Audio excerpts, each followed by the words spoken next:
Good morning. Welcome to Trading Hour live from the CNBC-TV18 Motilal Oswal studio. I'm Sonal Bhutra. With me as always, Reema Tendulkar and Hormis Fatakia.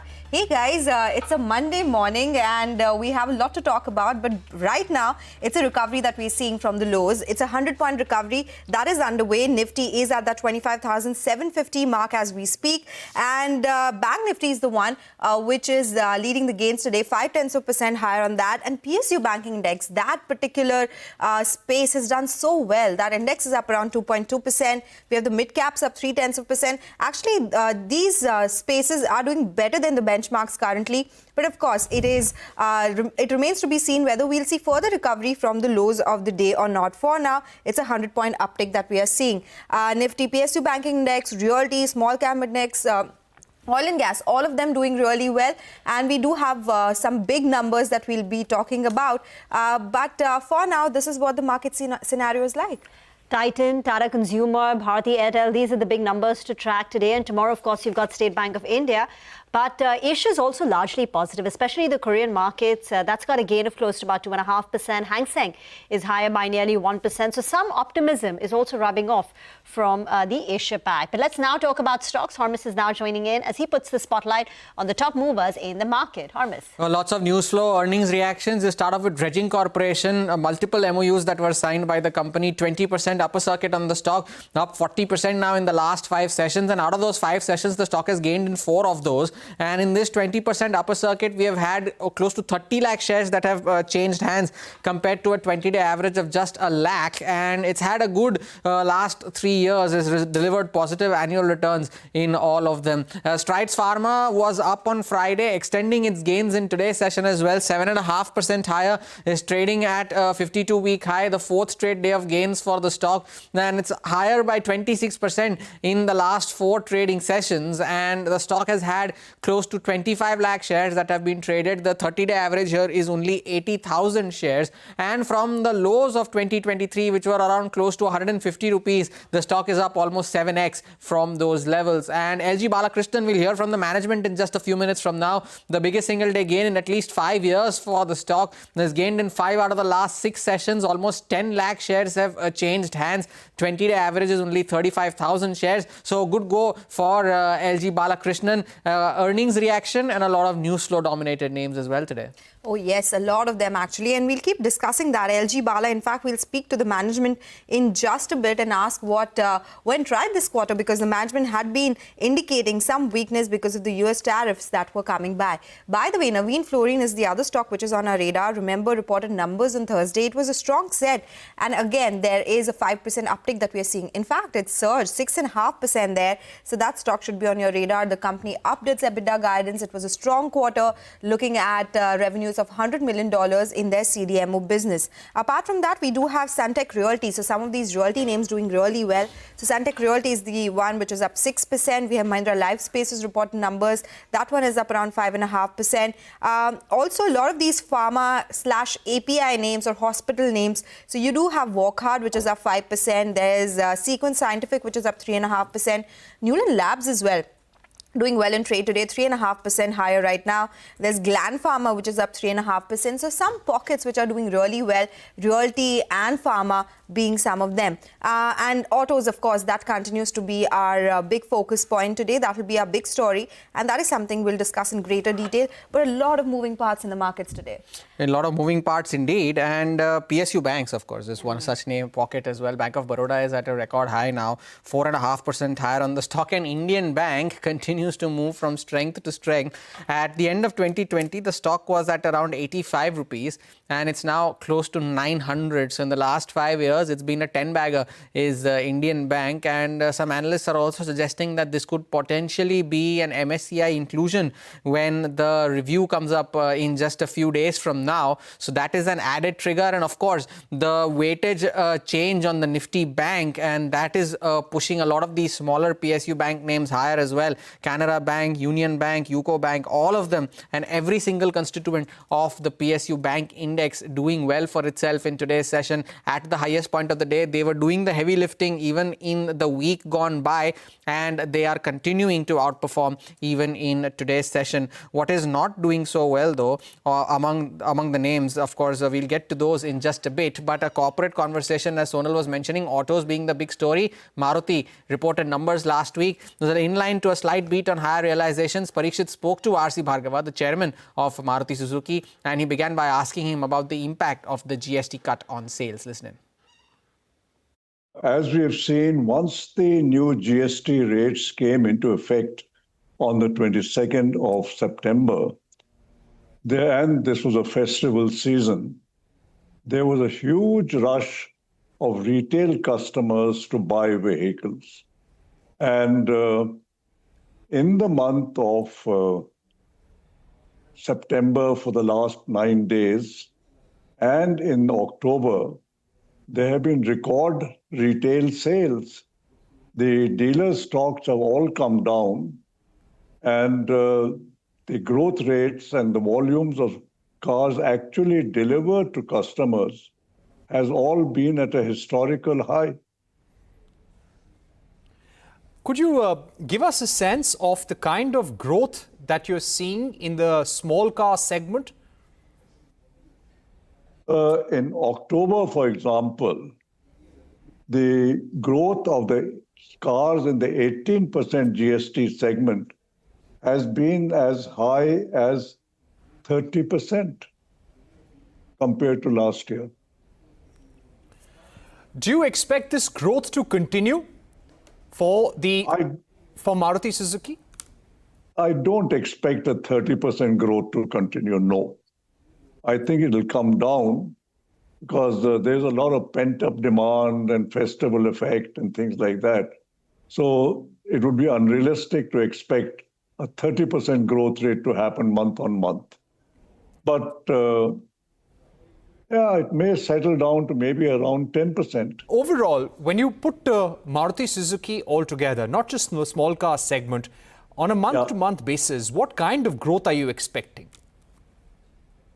Well, I would say that once it settles down, we should probably be looking at a growth rate of about 7 to 8%.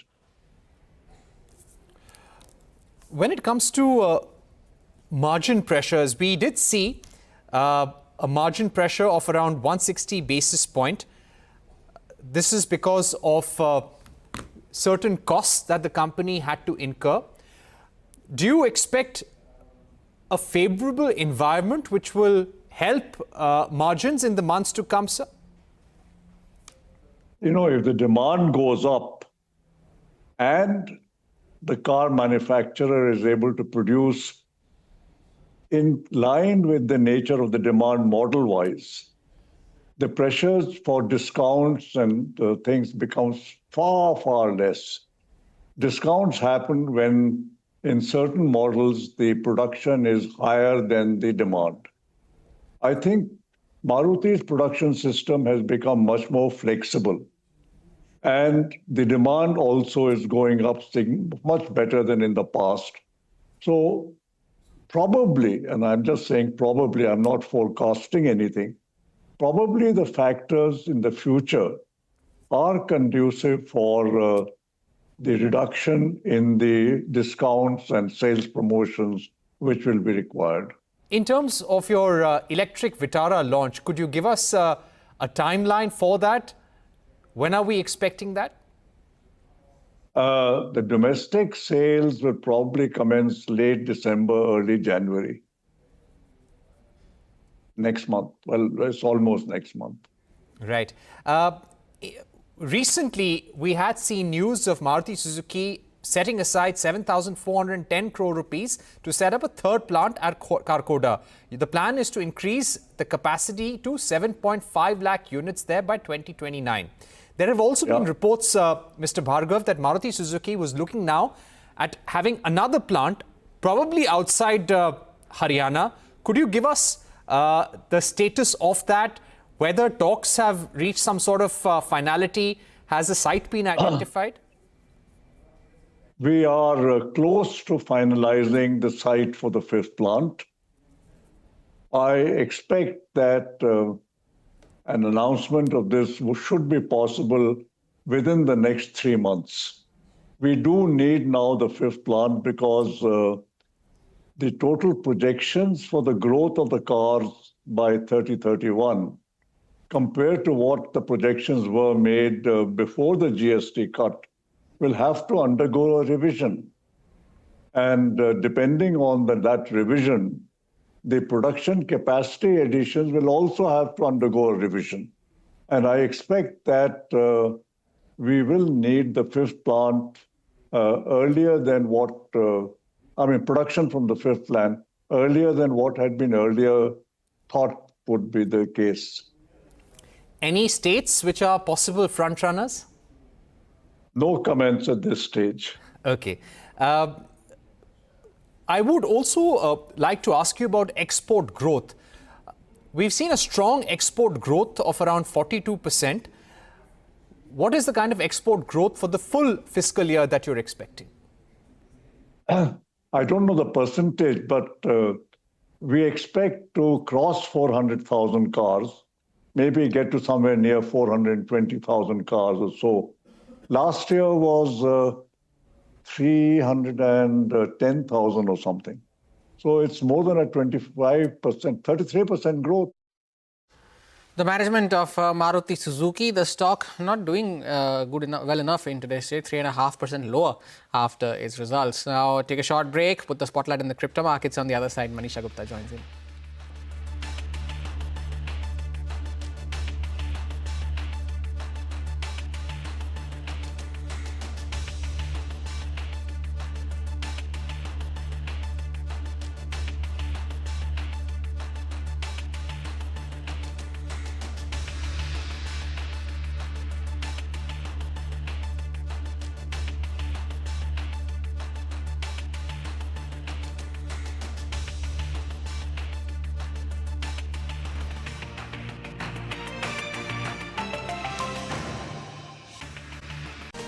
CNBC-TV18 presents Crypto Corner, powered by CoinDCX.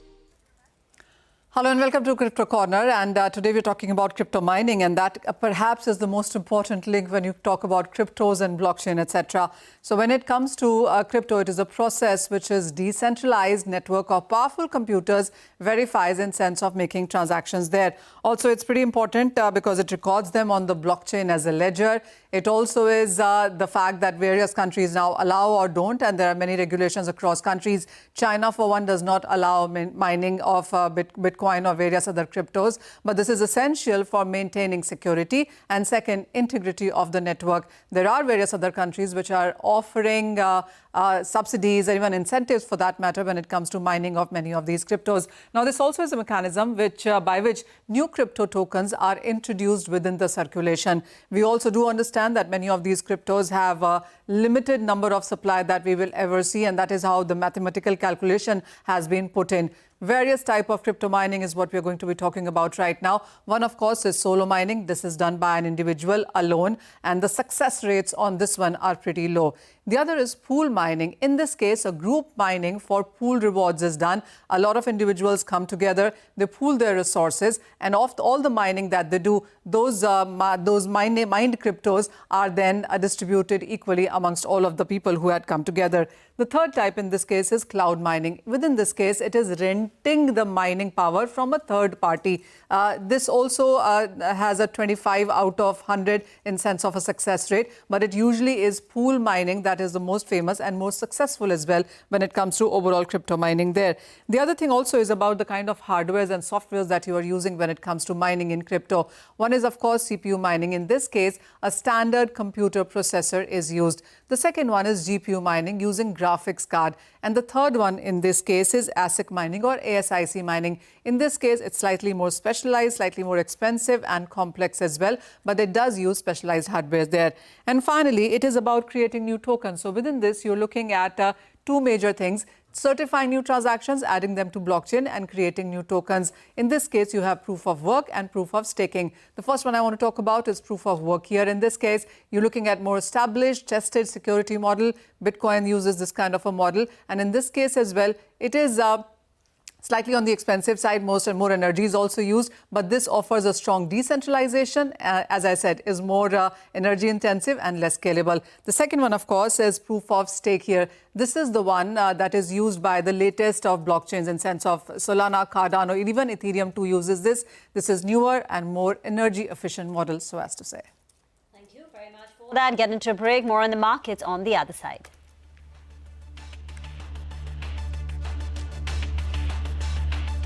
Corner, powered by Coin DCX.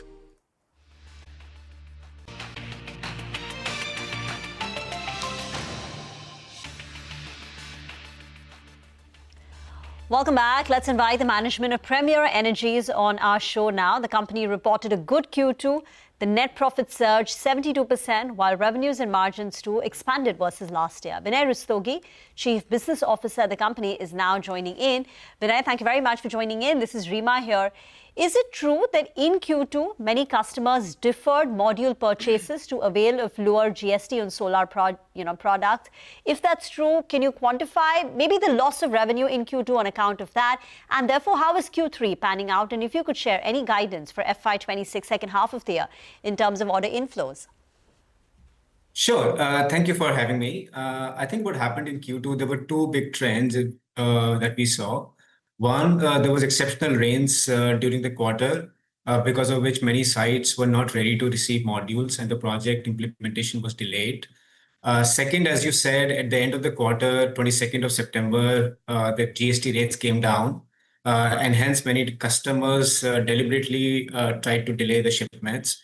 So because of these two factors, there was a slippage in shipments, I would say, of the order of about 240 odd crores.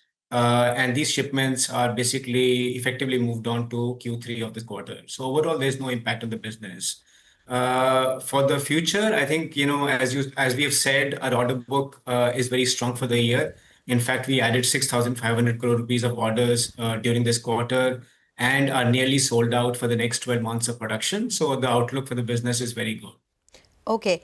So Vinay, two-part question here. Has the GST cut that has come by improved visibility in terms of order inflows? Is it better than what you had anticipated at the start of the year?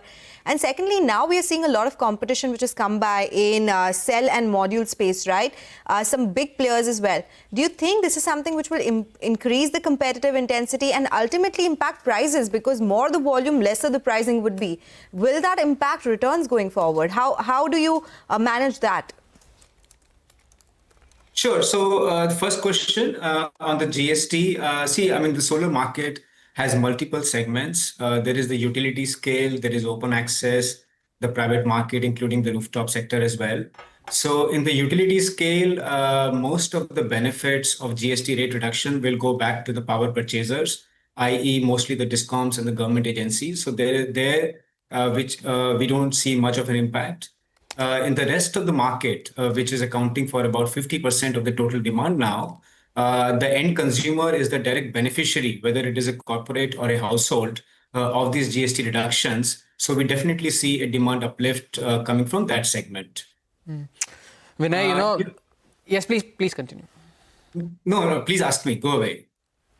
Yeah, the same question that do you think going forward, yes, that the demand is increasing because of these GST cuts in general, impact that we're seeing on consumers, but for businesses per se, do you think returns would be lower? Yeah, so first of all, because of the GST, there is no impact on businesses like ourselves. We obviously pass on the GST, whether it is an increase or a decrease, directly to our customers. And on the contrary, if the rate goes down, the cost for the end consumer goes down, the demand goes up. So we are actually a direct beneficiary of the rate reduction. Coming to your question about competition, new companies coming in. So look, I think the sector is growing very, very strongly. We are seeing something like 50% plus growth in demand year on year. We saw that last year. We see the same trend continuing this year and possibly the next year too. So the demand is very, very strong. The government is obviously focusing on domestic manufacturing. Inevitably, more companies are going to come into the sector, which is fine because we believe the sector is big enough to accommodate new players. In terms of on the pricing pressure and the margins, see, there are many things that go into the mix, determining overall profitability of the companies. But I would point to three things. One is the scale. Second is vertical integration, and the government has made it very clear that they want more and more of the value chain in the solar sector to come in India, and not all companies are going to be able to do that. On the scale side, we are increasing our capacities from something like 3 and 5 gigawatt right now to more than 10 gigawatt over the next 9 months. And we are also upgrading our technology. So we believe that because of these changes, including scale, vertical integration, and new technology, we will be able to stay ahead of the curve and still be able to make attractive profits. Vinay, you have been also pushing fast on the capex bit. You are aiming for a cell capacity expansion. You have raised the size of your upcoming wafer ingots capacity as well. How much capex would that entail? And also, what and how do you fund this capex? Yeah, so in total, our capex, including the current year and the next 2 years, is expected to be about 12,500 crore rupees. We have a very strong balance sheet. Our total debt to EBITDA number is in the negative right now, and we are also obviously generating a lot of cash.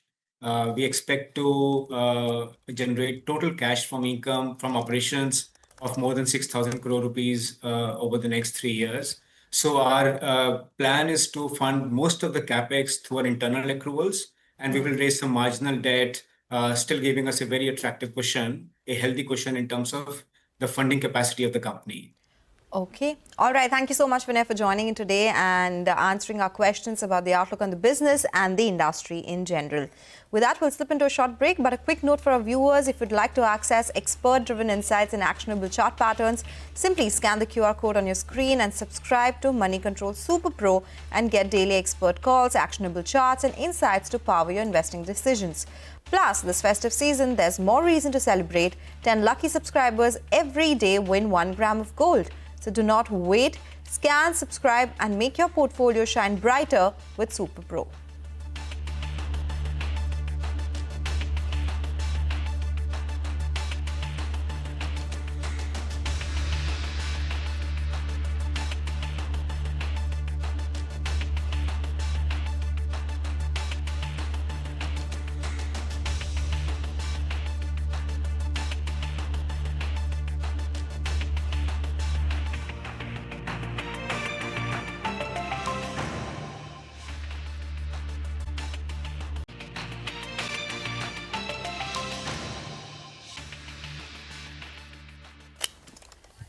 Welcome back. Still at 25,750 is where the index stands currently, at 25 points higher. But of course, it's a 100-point recovery from the lows of the day. So pretty much where we started off the show with. A good time to get in Mangalam, who is at the FNO desk, to tell us what exactly is the FNO data indicating for today's session.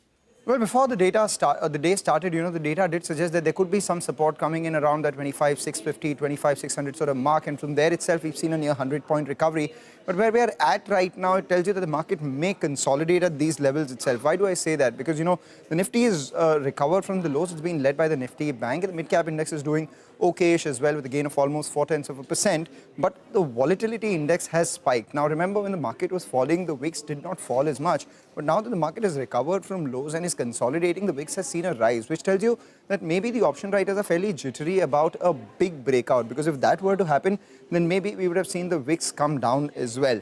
Right now, we are seeing the metal stocks pick pace. So just keep an eye out in the second half for names like Tata Steel, JSW Steel, SAIL. All of them have been recent movers. In the last 15 or 16 minutes or so, we've seen an up move on these stocks. So which is why on an absolute basis, there's not as big a gain. But if you look at the intraday charts, you would realize that there is some buying which is emerging out here.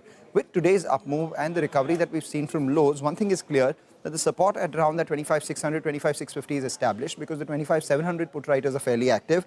Even the 25,650 put writers fairly active in today's trading session. So if you plug the premiums out there, 25,600 to 25,650, which is corresponding to today's low, is where we see some sort of recovery. But however, on the way up, there is supply coming in around the 25,800 to 25,850. Remember, on the way up, this was earlier a bit of a resistance. Thereafter, when we broke out, this became a bit of a support. And now there is a phenomenon called reverse polarity in technical indices, where, every time the market crosses past a certain resistance and falls below that, that becomes another resistance. So 25,850 to 25,900 is where we can see some supply emanate. A lot of individual stocks on our radar. Godrej Consumer, decent results coming in, but the management commentary positive. Shorts were caught on the wrong side out there, and which is why this up move has been led a lot more by short covering rather than fresh long build up. But there have been a lot of shorts which have added their positions on Patanjali Foods. Despite a decent set of numbers coming in, the stock is down about 5.5%. So a lot of short positions being added. And also watch out for the open interest build-up in Patanjali Foods, because it's seen a jump of nearly 30 percentage points. If it increases a little more, then maybe the stock goes into F&O ban, but we'll watch out for that. Indeed. Mangalam, thank you for that update from the F&O desk. And let's take this conversation forward with George Joseph from ASK Investment Managers, who is now joining in to talk about markets and a lot more. George, good morning. Thank you for joining in. What do you make of the earnings season so far? It's not been the most earth-shattering results, if you could call it, but no bad news is good news if you would take that positive. Absolutely, absolutely. So we are seeing that, after last couple of quarters, actually it's bottoming out of the earnings and the earnings picking up. And we are of the opinion that the earnings is looking interesting in a couple of pockets, especially the domestic cyclical sectors. It is looking very interesting. And, what we are seeing as a muted earnings season, specifically from the global companies and, especially exposed to, ex of US also, we are seeing some sort of slowdown. George, where do we see the big beats in Q2? What are the sectors or stocks or themes that you're betting on for the next 12 months? I mean, what has changed in your portfolio or your recommendations to clients over the last, 3 or 6 months? What we are seeing is that, it's a very interesting time. You're seeing the festival season has started quite well. And you're having a very low inflation interest rate scenario. The NIM compression for banks is behind. The problems in MSME, SME segment, which is clearly noted in all the con calls of large banks, saying that, that is also behind. The MFI issues are behind. So we are at a situation as a cusp of massive earnings recovery. And I believe that in the next 1 year, you will see all the domestic cyclical sectors, which are predominantly into banking, financials, auto ancillaries, which anyway is showing good results. We are going to see a good tailwind of growth coming in. Cement, name it, which is linked to the domestic economy. That's where we see a good possibility of growth. Okay, so this is about some sectors which are domestic facing. What about chemicals in general, George? A lot of these companies have reported good numbers. Specialty chemicals, let's talk about fluorochemicals. Navin Fluorine reported good numbers. Do you think finally we could see some recovery coming by in these names? Yeah, truly so. If you see the recent results of some of the chemical companies, the names of some of them, what you have mentioned, it is interesting, across beat, across segments, and some of the large ones, what is reported also as good numbers. What we see is that 2024 was a very lull period. We have seen the sector going through a tough time in terms of earnings season, and now it is coming out of the lull period. We have exposure to chemicals. We are more bullish on chemical sector, specifically the specialty chemical sector is also called ones, which is better than the global facing pharmaceutical companies. That's the way we have positioned ourselves. In your positioning, George, are PSU banks part of it as well? They've been doing a lot of the heavy lifting over the last couple of months when it comes to the banking sector outperformance. But also valuations being on the cheaper side, do you believe that it is time for PSU banks to see some re-rating because of the fact that the results have been okay? And of course, there are some further triggers as well with regards to the weight rebalancing of the Nifty bank. So a couple of things are working in the near term. What you mentioned, your weight rebalancing, the news flows around that. But, if you look at the structurally, from 2018 onwards, then non-performing assets have been coming down. This is one of the lowest point since the peak of 11.2% of the NPA, gross NPA. What we have seen is now 2.3%. So there is a system-led, the non-performing loans have come to one of the lowest point in the recent times. And to me, it is looking very similar to the 2000 to 2010 decade, where we are seeing the cusp of the capex cycle recovery. The last 5 years, probably the early capex cycle was visible. Next 5 years, we are thinking that the capex cycle will kick in further, and we are seeing that the capex to sales is increasing from 2022 onwards for BSE 500 companies. So PSU banks are tuned to benefit in this kind of a juncture, and that's the reason 2003 to 10 we have seen PSU banks had the massive run, and the next 10 years it was a bad phase, and again that phase is coming back. 5 years into the massive return generating phase for PSU banks in the last 5 years, I believe it is still a lot more glory yet to come. Thank you very much for joining in. Short conversation, but there's lots going on in the markets. Thank you very much. Get into a break, but as we do that, here is a quick programming note. SBI's 12th Banking and Economics Conclave focused on India's quest for self-reliance gets underway on the 6th of November and will feature conversations and insights from the biggest of policymakers and industry representatives, including Finance Minister Nirmala Sitharaman, RBI Governor Sanjay Malhotra, SEBI Chairperson Tuhin Kanta Pandey, Anish Shah of the Mahindra Group, Tata Power's Praveer Sinha, SBI Chairman C.S. Sethi will also be at the event. Tune in to CNBC TV 18 to 45 p.m. onwards on the 6th and 7th of November for all the key takeaways from the event.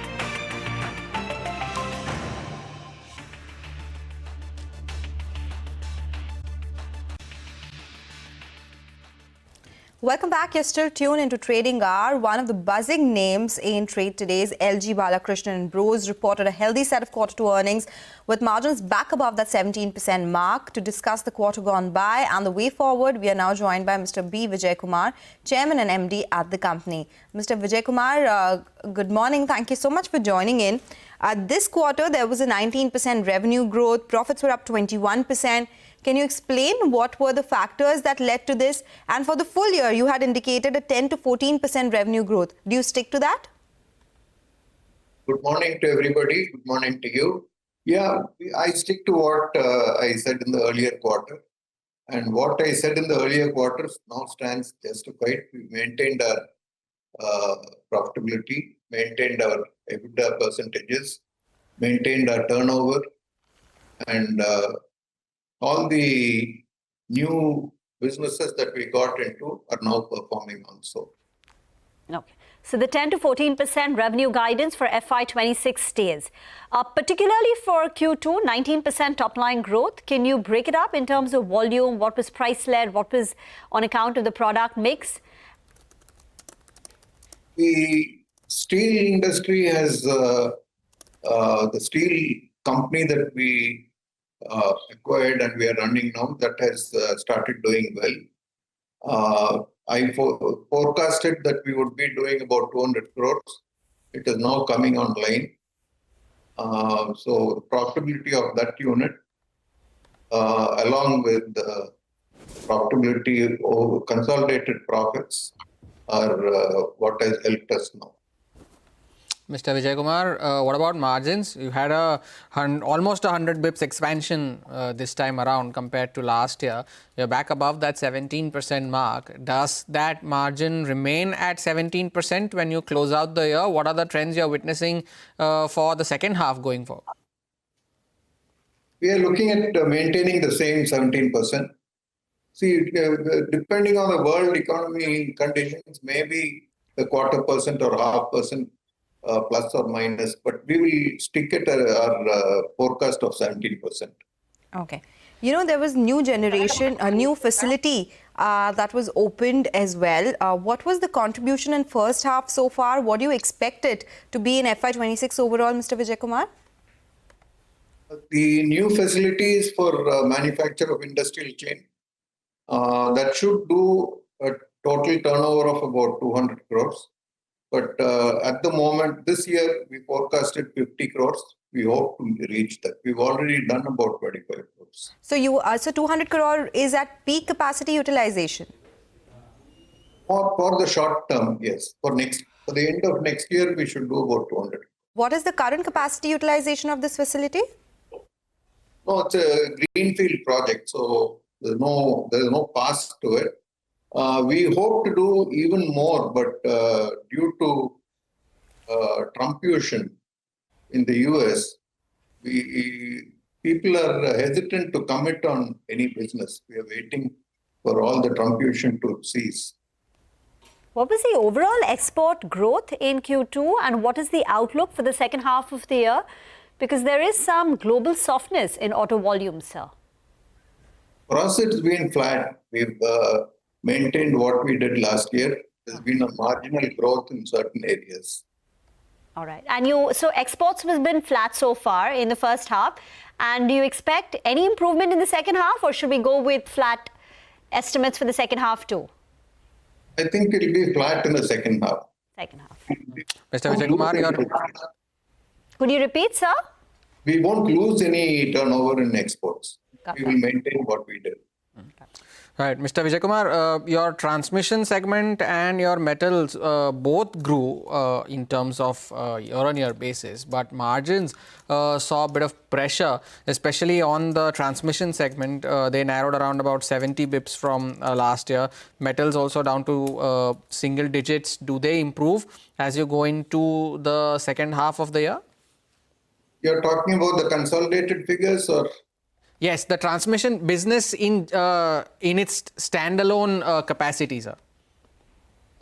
We have incurred a lot of expenses in the US because of Mexican plant.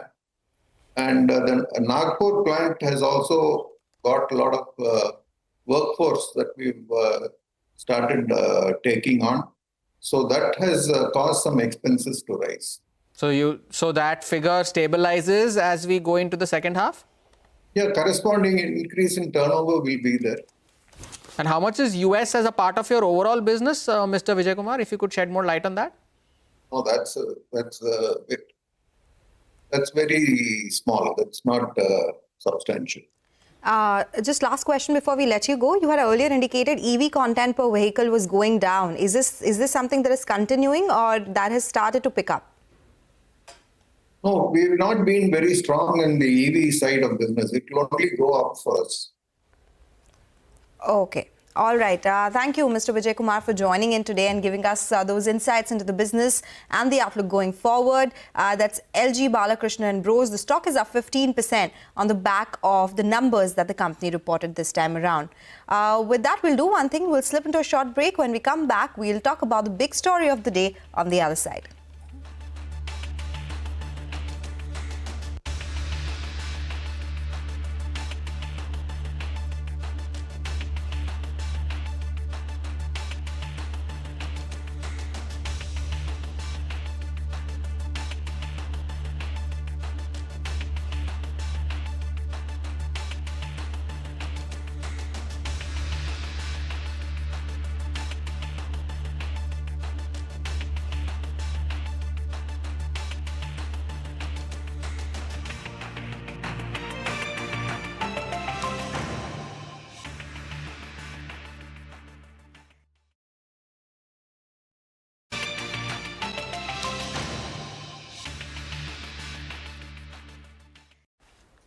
Welcome back. The big story today is auto.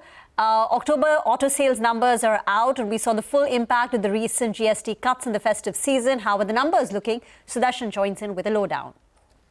So overall for the month of auto sales, if you can say in one line, the numbers have largely been in line or slightly higher than estimates. So now which all companies are the biggest outperformers? Surprisingly, it's the CV. And two companies, Tata Motors and Ashok Leyland, have been the outperformers. For Tata Motors, there is in Hindi you say tinke ka sahara.